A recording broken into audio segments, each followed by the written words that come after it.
Hi guys, welcome back to my channel. My name is Harini. Firstly, let me thank all of you who have responded to my Instagram story with your thoughtful suggestions. I really appreciate it. Thank you so much. Having said that, this video is going to be a requested one, which is email writing tips. I know writing a good email is quite a task, but by the end of this video, I hope you will learn how to write better and quicker emails. So without any further ado, let's dive into the video.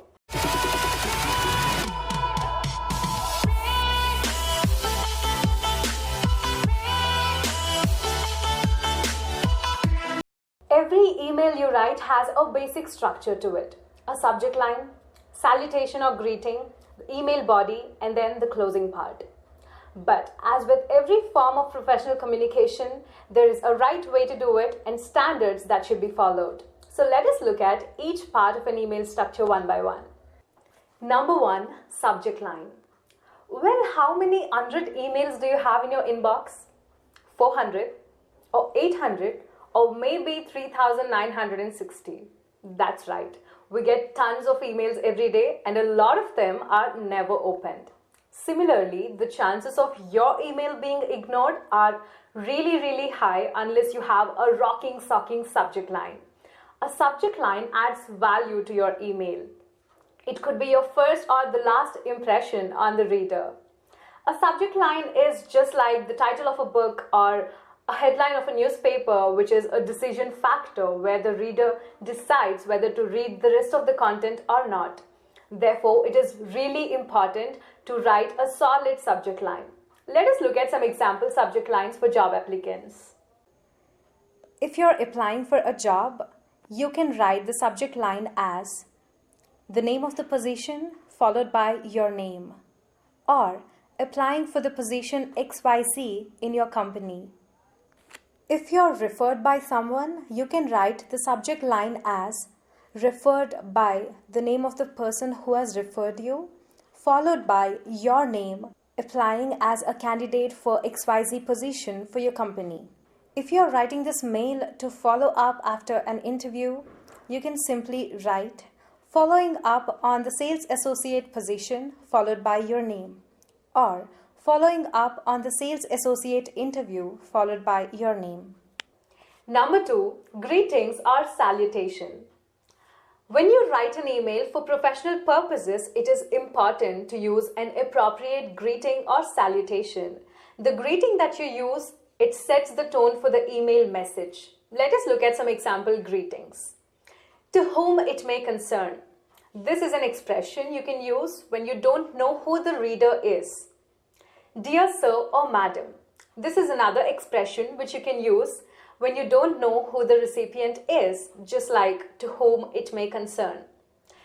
And when you know the reader, when you know who the recipient is, or when you're familiar with the name of the person, you can simply say dear and the name of the person, as in Dear John, or simply Hi John. Number three, email body.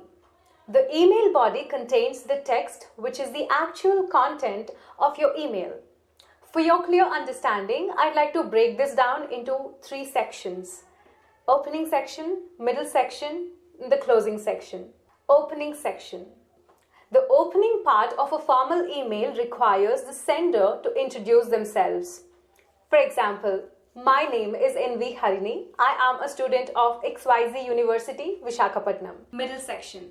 This section typically elaborates on the purpose of writing the email. It includes the reasons for writing or a detailed description or information about something, but make sure to keep it clearly and concisely because the reader may not be familiar with you and your topic. So don't keep it too long and stretchy. Just keep it short and on point. So let us look at some examples of middle section. The middle section of an email includes thanking the recipient. Let us look at some examples. Thank you for your prompt reply. Thank you for your email, or thanks for the update, or thanks for getting back to me. And reasons for writing, as in, I am writing with regard to, or I am writing to apply for the position of, or I am writing to inquire about, or I am writing in reference to, or just a quick note to tell you that if you're writing to request some information, you can write, I would greatly appreciate if you could provide me with. Or could you kindly let me know whether you can send? Or this is just a friendly reminder to ask you to send. Or is there any chance you could send me? Closing section. Now, how you end your email is equally important because it is the last thing that your reader looks at. So closing part of your email, it could leave a lasting impression on your user. So most commonly, the closing is done with the word sincerely if you don't know who the person is, who the reader is, or you can also use the word faithfully if you're familiar with the person you're writing to. Also, your closing part should remind the person of who you are. Therefore, it is necessary to include information like your name, your position, and your contact details. So that is the basic structure of an email with some example email expressions included, and I'm including a sample email for your inspiration. Check it out. So that is all for today's video. I hope you liked this video. If you do, please like, share, and subscribe. I'll be back with another interesting video real soon. Until then, stay tuned to the Township.